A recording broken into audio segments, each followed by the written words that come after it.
Tere ilusat kevadet teile kõigile mehed, naised ja maailm vaatajatele.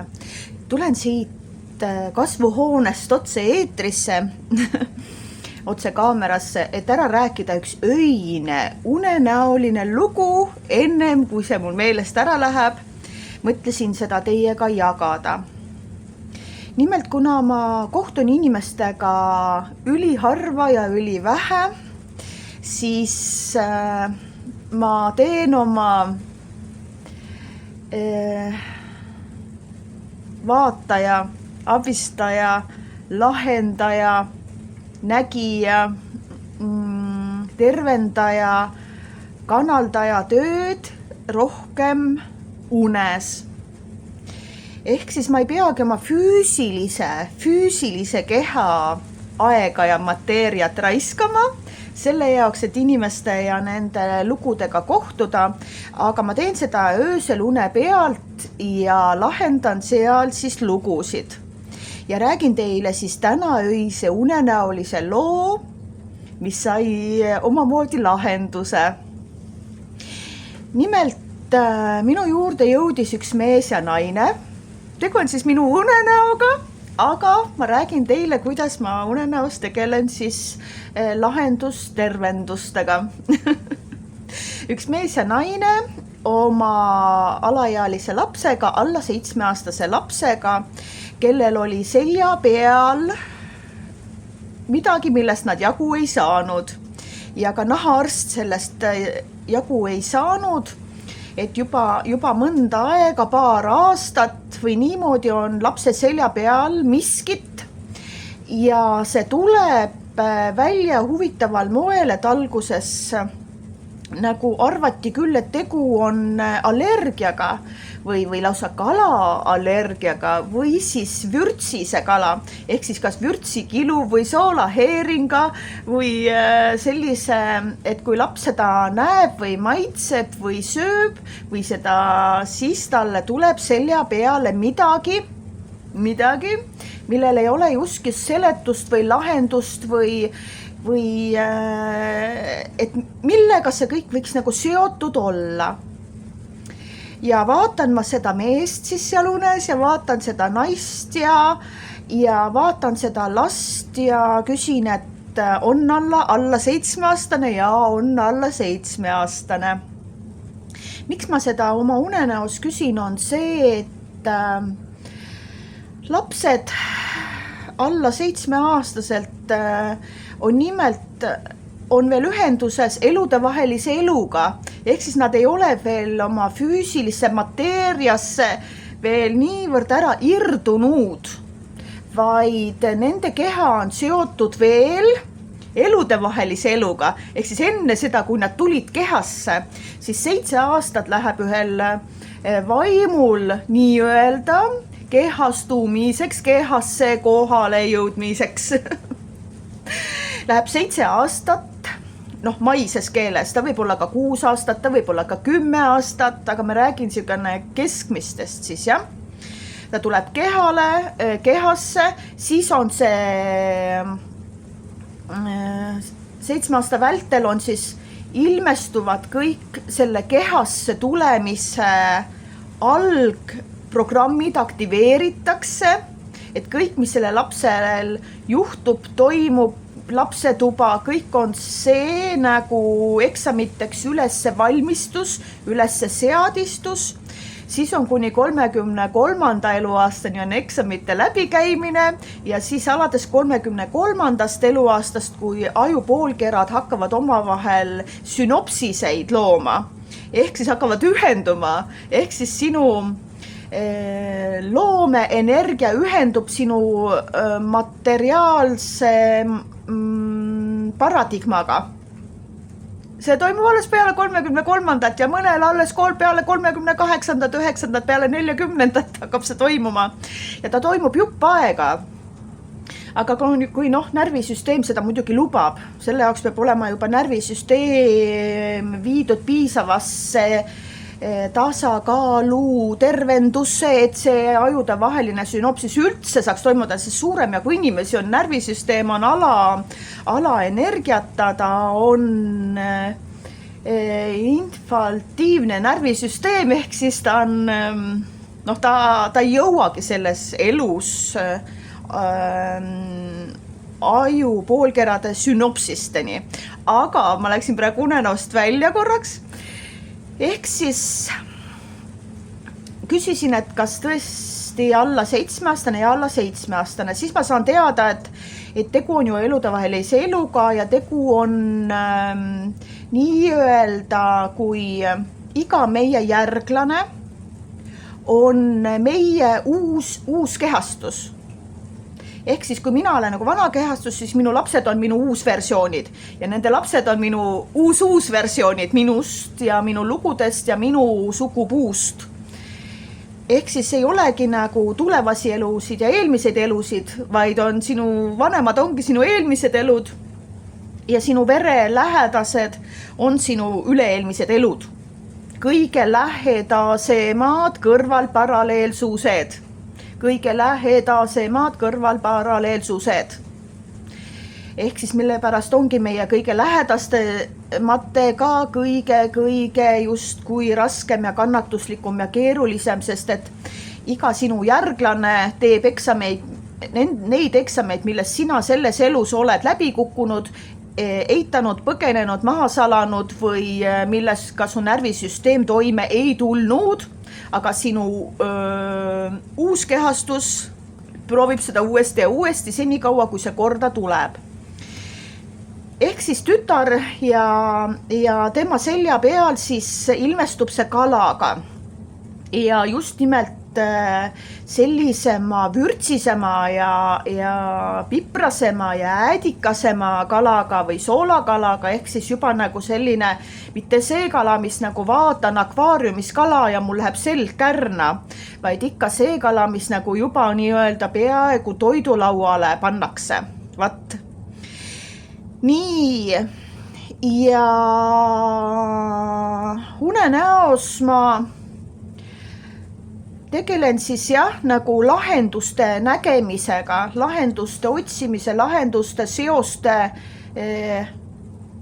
seoste ja selliste niidiotsade kokkuviimisega. Ma pean siin vahepeal valgust vaatama või.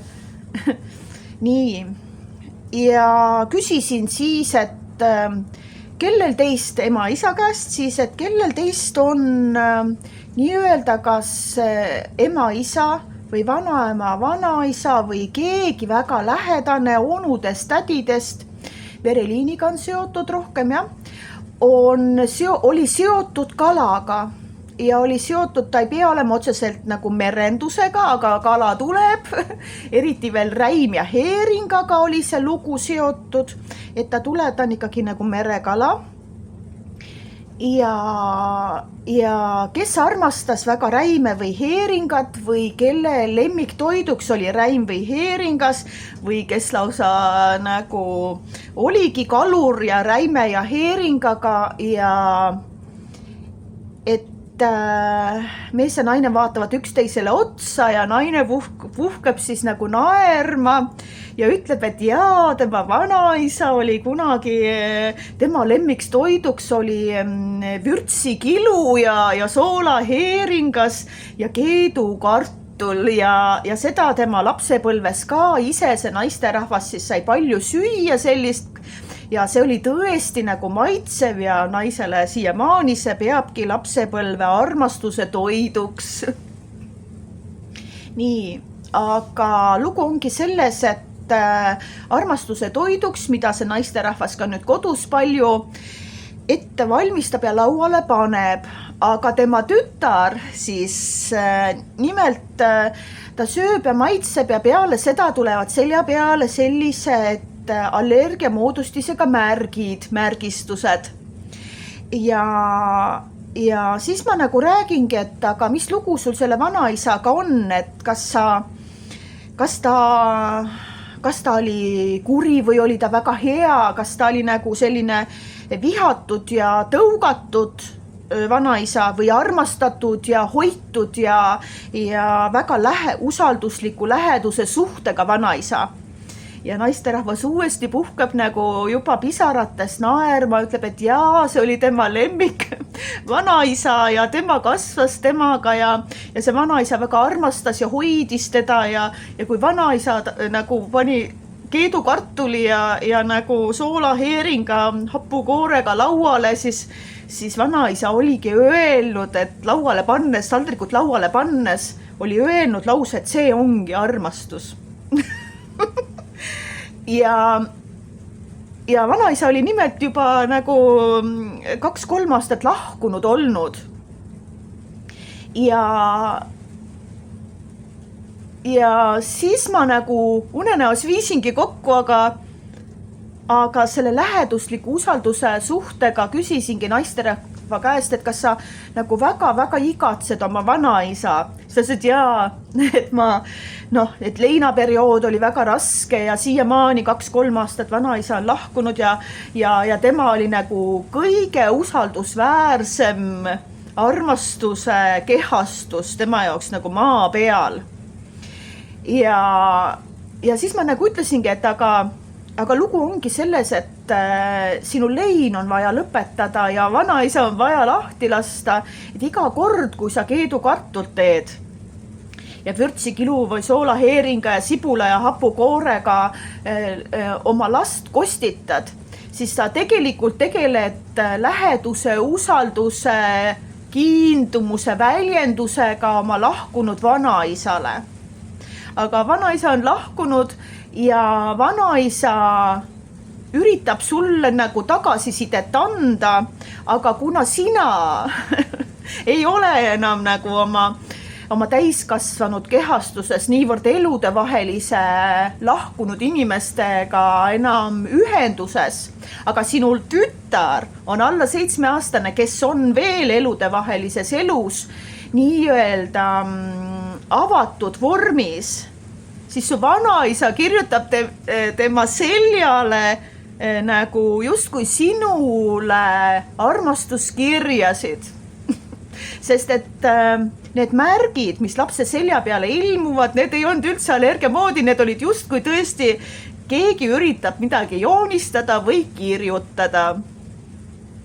Ja küsisin ma ka veel siis, et kas ta üritab siin ankruid, et meremehega seotult või kalamehega, et jaa, on tõesti ankru moodi, näitab fotosid, issa, mina arvasin, et see on mingi täht, on ju, ma ei osanudki lugeda, mida pidi lugeda, arvasin, et see on tõhtäht, aga tegelikult on see ankur, on ju. Ja siis ma nagu tegingi naisterahvale selgeks, et su vanaisaga on kõik korras, temaga on kõik hästi ja lein on vaja ära tunnistada, ära lõpetada, et vanaisa saaks minna oma eludevahelises elus edasi valgusesse ja ta on kogu aeg olemas sinuga ja sa võid otse suhelda oma lahkunud vanaisaga ilma heeringata ja soolsvürtsi kiluta. Sa saaksid oma vanaisaga suhelda ja ta on kogu aeg sinuga, sinu südames ja see, et küsisin veel, et aga miks just selja, naisterahvas küsis, et aga miks just seljale, et allergiad on tavaliselt, kui on põse peal või kintsude või siin käte siseküljede peal või niimoodi. Ja siis ma nagu küsisin, aga selg on tõesti, et miks just seljale? Siis ma küsisin, et aga mida sa armastasid vanaisaga, nagu, mis oli sinu lisaks sellele, et see ongi armastus, kui kartul ja hapukoor ja soolaheeringas on laua peale pandud, et mida sa armastasid vanaisaga seotult ja just seljaga? Ja vanaisa kandis mind seljas kukil ja siis ta lõpuks jäi selg haigeks ja siis ma pidin ta selja peal kõndima ja see oli vanaisale väga, ta nagu väga armastas seda. Ja siis ma ütlesin, et aga see ongi ju, et sina olid vanaisale kasulik ja vanaisa väljendas heaolu, et ta lakkas parem, kui sa tema selja peal kõndisid ja ta sai oma siis vaevatud selja paremaks. ja ta ütles, et jaa, mul tuleb veel meelde, et vanaisa ei võtnud mind kaissu, aga ma magasin vanaisa selja taga, sest see oli maailma kõige turvalisem paik, kus magada. Et kui ma midagi pahandust oli teinud, siis ma ikka ronisin vanaisa selja taha peitu. Et vanaisa ei palju nagu lõuna ajal pikutamas, aga mina ronisin peitu ja siis vanaema ei saanud minuga pahandama tulla. Sest et ma olin vanaisa selja taga peidus. Ja nüüd ongi see sama koht, et rääkisin naisterahvale, et kas sa nüüd ju vajad ka peitu minna, aga sul ei ole kellegi selja taha enam peitu minna ja sul ei ole läheduse, usaldusega suhet. Et ma ütlesin seal samas unenäos, et sa oled siin oma meesterahvaga. Tema ongi sinu kõige lähedasem usaldusega suhe ja kui sa tahad rääkida, siis mine tema selja taha ja räägi talle selja tagant. Ja siis see mees suudab sind mõista ja vastu võtta ja sa saad luua lähedusega, usaldusega suhteid ja armastuse väljendust ka nüüd, kui sul selja tagant nagu vereliin on ära lahkunud. Ja naisesse saabus sellel samal hetkel, et jaa, tõesti, et ma olen nagu olnud kurb ja leinas ja üksildaselt ennast tundnud oma leinaga, et ma peaksin nüüd tõesti oma mehe ise nagu vastu võtma ja vanaisast lahti laskma, et rääkisin siis, et ongi aeg nüüd suureks kasvada. Et sa oled nüüd üle 33 aastane, et sa pead looma ajus ühendused realismiga. See tähendabki seda, et mis su ümber on nagu päriselt ja lähedusega, usaldusega toetama, elama ja armastama oma enese realismi. Sul on mees, sul on poeg, sul on tütar ja sa saad seda teha nüüd praegu ja kohe. Ja tollel samal hetkel oligi nagu see nii-öelda lahendus leitud. Tüdruku tervisega ei ole häda mitte midagi, on ainult ema ja tema vanaisa, ema, kellel on lein ja vanaisa ja tütre vaheline, siis nii-öelda vanaisa lahendas oma armastuslugu oma tütre ja tütre vahelisest ja tütar ehk siis kirjutati tütre seljale siis armastuskirju. Ehk siis tegu on ju enese armastuse õppimisega. Et kui me oleme oma kehastuste uusversioonid, siis vanaisa pidi vahepeal tütre sünnitama, see pidi uuesti tütre sünnitama ja siis pidi veel kord tütre sünnitama. Ja siis, et õppida seda enese läheduse, usaldusega armastust. Mitu põlvkonda peab läbi käima, et lõpuks mingisugune inimeseks vaimsuse, inimeseks olemise kõrgeim eksam saaks lahenduse käigu.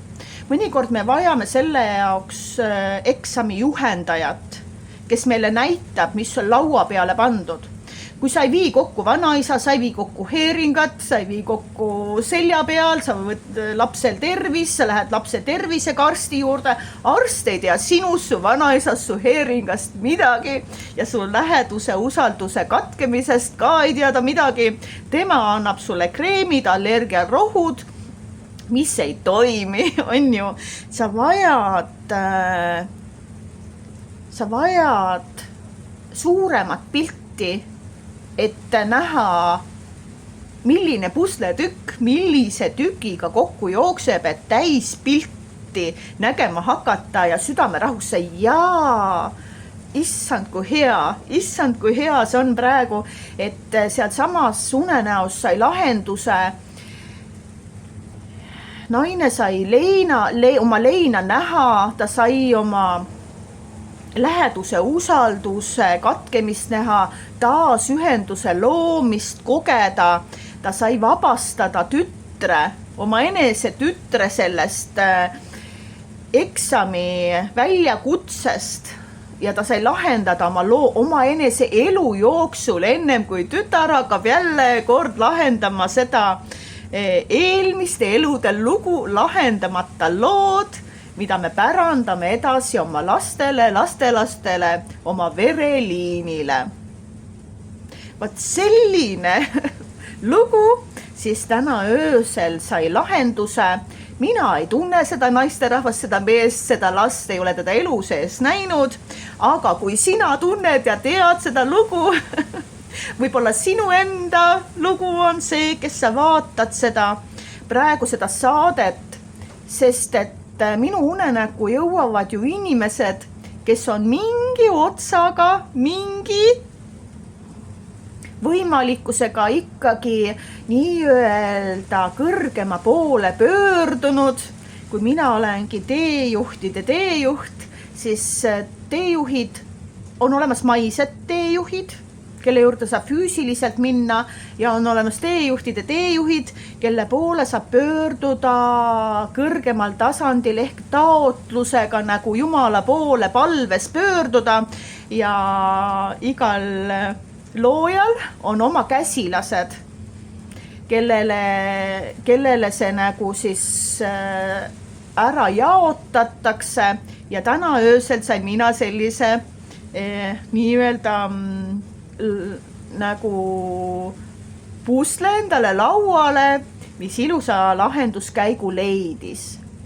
Tütar sai terveks, kalad on söödud, kellelgi ei ole enam allergiat ja vanaisa saab rahus oma eludevahelises elus jätkata ja naisterahval on ühendus oma enese lähedaskondlastega loodud, et ta võib usaldada mehi ja oma enese meest ka oma kõige tütarlapselikumate nagu abi leidmisel. Vaat selline lugu. Ilusat päeva teile siia imearmsaste Eestimaa kevadesse, kus sajab vihma. Mina toimetan siin taimedega. Päeval olen üks ja öösel olen teine. Täpselt nii, kuidas meeldib või vajadust on.